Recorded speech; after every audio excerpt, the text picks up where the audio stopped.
Welcome back to the Cozy Cottage Homestead. Yes, I know it's been a while, so I thought we would do our Walkie Talkie on Wednesday. First, I want to stop by these roses and show y'all how beautiful they are. And yes, my dogs are out running around. If I can get that without the shadow. So pretty. Let's go over here and look at these. Beautiful pink roses. Just amazing how beautiful they're all blooming. I know we are in the beginning of our fall, but here in the south we do have a later growing season. So just thought I'd show you what was blooming and what was happening and what was going on the homestead. I have completely recovered from my eye injury. It did take it about 3 weeks to get well.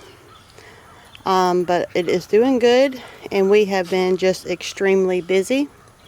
We did start working on our addition, so that is taking up a lot of our time. Every evening when my husband comes in, we are working on the house, and we are doing it ourselves. So it is going to take a pretty long time to get it done, but we're actually doing pretty good, moving right along. I'm going to walk over here and show y'all some. We pulled up all the tomatoes, but we did have some volunteer tomatoes. So I wanted to plant my greens in here, but I feel like we still have a little bit of time. This is the ginger. Don't pay the weeds no mind. Parsley is still growing amongst the weeds, and I do pull them every once in a while, but we've been busy. So now we're going to walk over here and show you what the turmeric looks like now that it is getting close to the end of the season. This is that beautiful sage plant, just about to go to bloom. If y'all remember, I cut it down to almost nothing, and it came right back with the vintage. And then the ginger, see, we still have a couple of ginger blooming. So usually, from what I've always known and what I've been taught and told, was that when it was blooming, it was still making roots. Same thing with sweet potatoes. And you can see they're starting to change colors. I guess you can see it. So they're fixing to start dying back. And we've been getting cooler weather, so that's going to help the whole process. Fall is here. It is happening. It's still quite warm here in the south, but last night we got down to like 56, I think. So that felt really nice. There's no humidity. My prayers and thoughts do go out to those affected by the recent storm. That is just most horrible devastation. I guess it's just, I don't care what kind of person you are, you got to have some kind of compassion and care and consideration for all of those that just went through all of that, and then all the stories coming out about the survivors and what they endured is just horrible. And this next storm coming up, hurricane going straight to Florida, I'm really hoping people are heeding the evacuation and they don't mess around and stay, because it does look like this is going to be a historical storm of our century.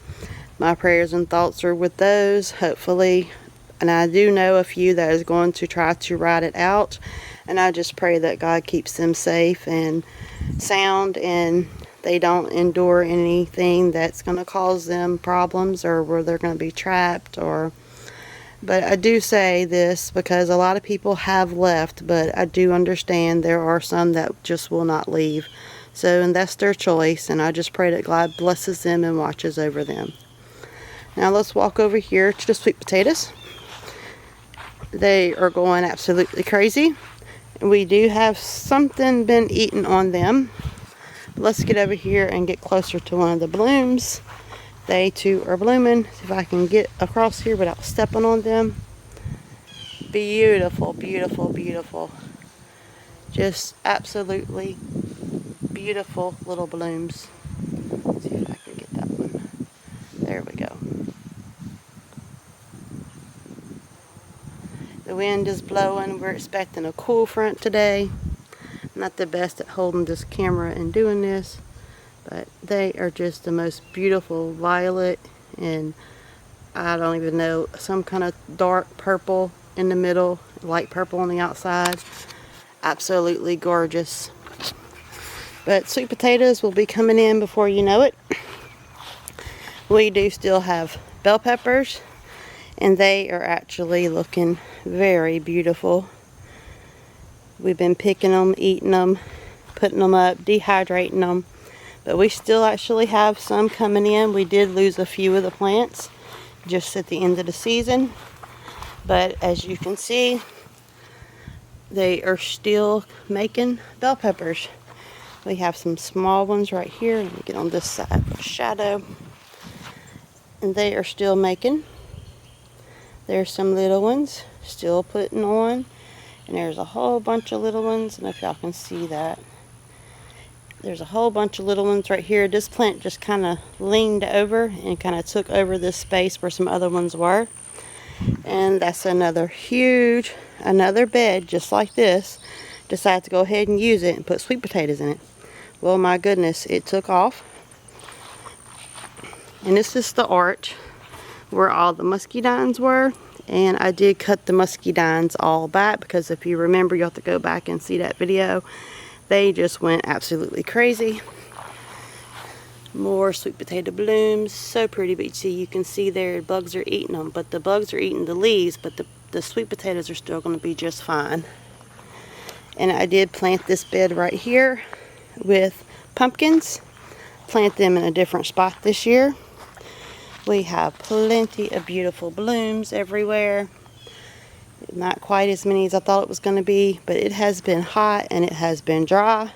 So I am thankful for the plants that did make it because it's just been dry and it's been hot. But we still have some stuff growing and going. So that's a good thing. So that's the muscadine that I cut back. And believe it or not, its done went crazy again.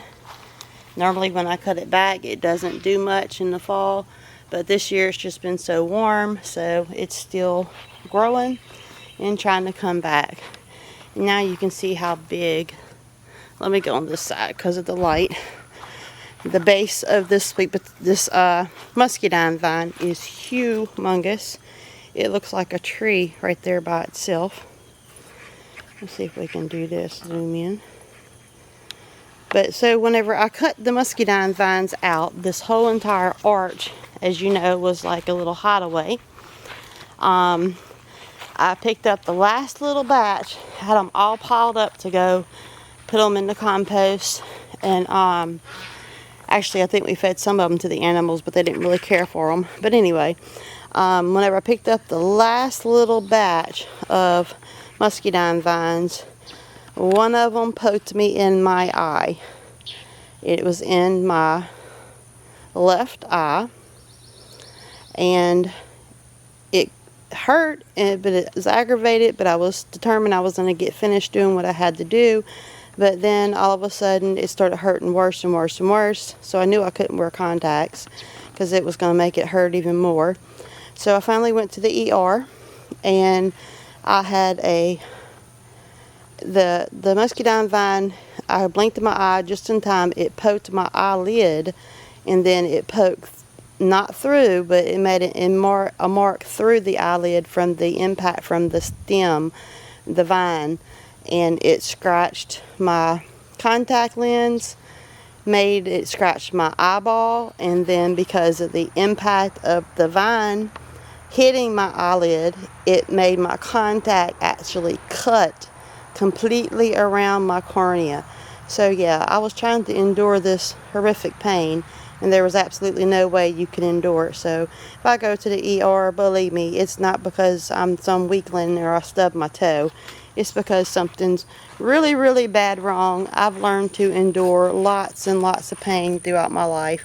But let me tell you, if you ever have a scratched cornea and then completely around that cornea is cut from your contact lens, yeah, you need to go ahead and go to the ER because it's not worth the pain. But it did get flared up one more time, and then it got better. So let's go over here. Peach tree is done blooming for this year. Zoom back out, but it still looks beautiful. This here is my Japanese plum tree. It will bloom here probably in a couple of months. There's lots of good healthy blooms on it. It made its little flowers, and it is going to probably put on so many plums. Oh, I see a bee up there. See if we can get him. He's up there pollinating. Well, I can see him, but I can't see him. There he is. But this is the Japanese plum. Makes small little plums, but we make a really, really good plum jelly with it. It's kind of like an orange color plum. Has the most wonderful little taste. I don't see the bee. There he is. See, I can't see him on the camera, but I'm sure y'all could see him. But anyway, we did plant some spaghetti squash. It did not come out really good. It did all right, but we should have planted it in the spring and not the fall. But since we have like 2 springs, I figured why not. But didn't go so well. So, but we do have some beautiful, lovely purple hull peas here. They were planted in, I guess September. That way they would be done by the end of November. I'll have to look at the date on that. I don't remember. But I did plant some sweet peas here. This is a 64-foot row right here along the back fence of the fenced-in yard. And they all pretty much came up and done an amazing job. They are supposed to be the bush type. They're also known as Mississippi cow peas. Now, I planted sweet peas, but they didn't come up. So I went with the purple hull peas. And these are supposed to be the bush type, even though I do see some tentacles coming on up. But you know, there could actually have been a couple of green peas that came up later. But they look beautiful. I'm hoping that they will start making, because we still have probably the rest of October and most of November. So they'll definitely have time to make. I'm fixing to water everything. The Merlotone is struggling, but it is still doing good. So let's go over here. One vine did die off, but one vine is still actually doing pretty good. So as long as it stays a-going, maybe we'll still eventually get one, because they don't usually bloom. Well, they bloom, and then around December to January when they start making. And if it doesn't make anyway, I'll try again next year. But it's still growing and it's still going. It's just that one side did struggle just a little bit. But we'll see. As long as it's green, it can stay. So speaking of that, cucumbers. I think I said way back that the cucumbers were just about completely finished. And they were finished. But as you see, there's still a few blooms. So the good, the bad, and the ugly. The trellis looks absolutely ugly right now because everything has just about died. But I could not pull it up because there's still blooms. And look at there. There's still a cucumber right there. And I've already gotten over, I don't know, a dozen more or so cucumbers since I said they were done. Here's a pretty nice one right here. I think I have 3 or 4 of them sitting on my counter. So see, the good, the bad, and the ugly. But I'm still getting blooms. And they're not hurting anything. So I went on ahead and let them keep going.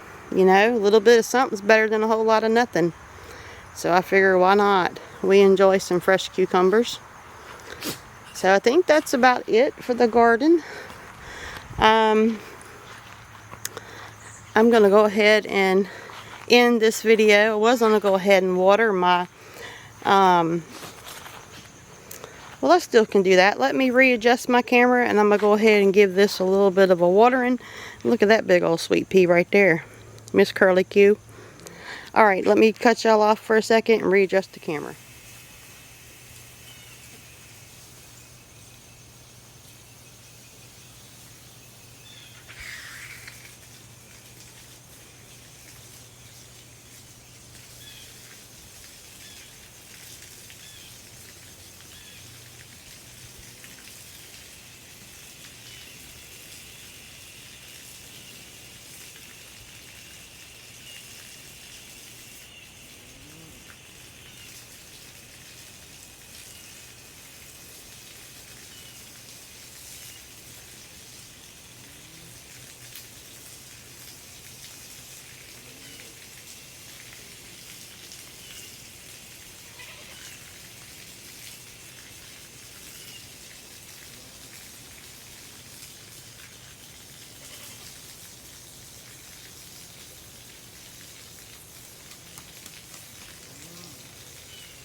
our ground here has a lot of clay in it. So whenever I dug this whole entire trench, I dug out all the clay dirt and had to put in our compost and the rabbit fertilizer to re-amend the soil because nothing had ever been planted along this little back fence row. And I believe it was about 64 feet. So that's a pretty good little mess of purple hull peas that they all make. So I wanted to show you what the clay looks like. We are really, really, really close to Mississippi. So this is what the dirt looked like when I dug it out, the whole entire little trench. So we had to amend the soil so that we could put some good dirt in there. I don't even know if y'all can see that. It's kind of a shadow. But anyway, some of you know what red dirt looks like. Let's see if I hold it over here in the light. But anyway, so that's what it looked like. It's hard. It's like a brick, which they make brick with clay. So anyway, that's all for today. We do have a lot of projects coming up, and we are just been extremely busy working on our house. So I do have another little quick story, kind of sad. So we've been on a hunt for a fox. Unfortunately, a fox did get into our chicken yard. I was letting them out early in the morning because I'd been sleeping better. Well, that was not a very good idea. The fox literally killed over 14 chickens, 1 or 2 ducks, a guinea, and a goose, and let's see, what else was it? I think that was it. It killed a goose, a guinea, a duck or 2, a baby chick or 2, and plus about 12 other grown chickens. And that happened over one weekend this last weekend. So you better believe it, I'm sitting on my porch in my nightgown with my gun, I guess I can say gun, and we're on a hunt for a fox. The only reason why it would be okay to ever do something like that is if it's a nuisance and it's causing problems as far as killing your livestock.